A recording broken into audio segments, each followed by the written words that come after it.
What a dump. How do we get rid of so much plastic trash? The plastic predicament.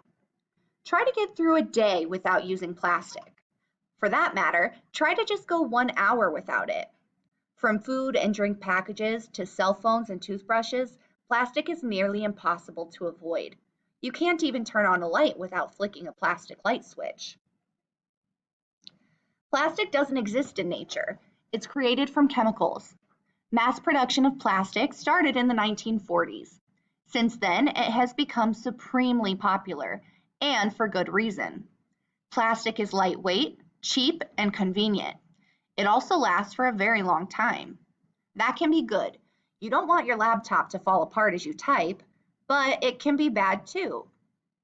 Plastic can remain in the environment for hundreds or even thousands of years. It piles up, filling garbage dumps and polluting the land and the ocean. Each year, more than 300 million tons of new plastic are manufactured worldwide. Clearly, we have a plastic problem. Trash soup. Natural products such as food, paper, and wood are biodegradable. They're broken down by bacteria and are absorbed by the environment. Plastic, on the other hand, is photodegradable. Light from the sun causes it to break into smaller pieces over time. It never degrades completely, however. It often winds up littering the land and the ocean. In the Pacific Ocean, plastic waste has collected in a swirling soup of trash called the Great Pacific Garbage Patch. It's huge, 4 times as big as Texas.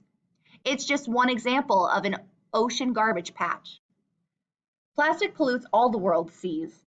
The United Nations Environment Program estimates that plastic kills 100,000 marine mammals and turtles and 1 million seabirds every year. Some become tangled in the debris, while others die after eating plastic trash that they can't digest. Scientists estimate that 80% of the ocean's plastic started out on land. Now the good news.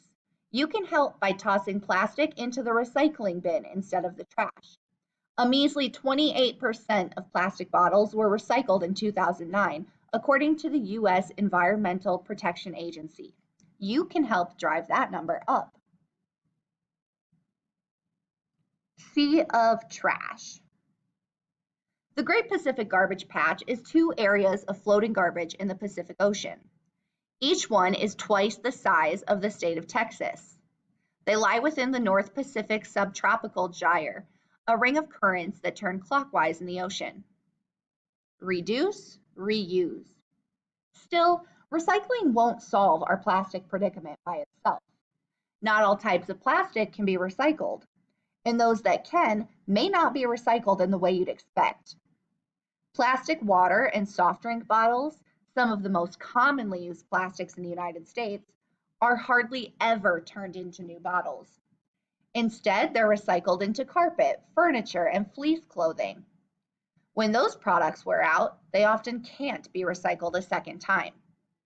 So what can you do? One of the best ways to tackle the problem is to reduce the amount of plastic you use. Carry reusable water containers instead of single-use plastic bottles. Bring your lunch in recyclable aluminum foil instead of a plastic sandwich bag. Ask your family to carry reusable tote bags to the grocery store. Every little bit helps. Plastic will probably always be part of our lives, but by making smart choices, we can keep it from burying us.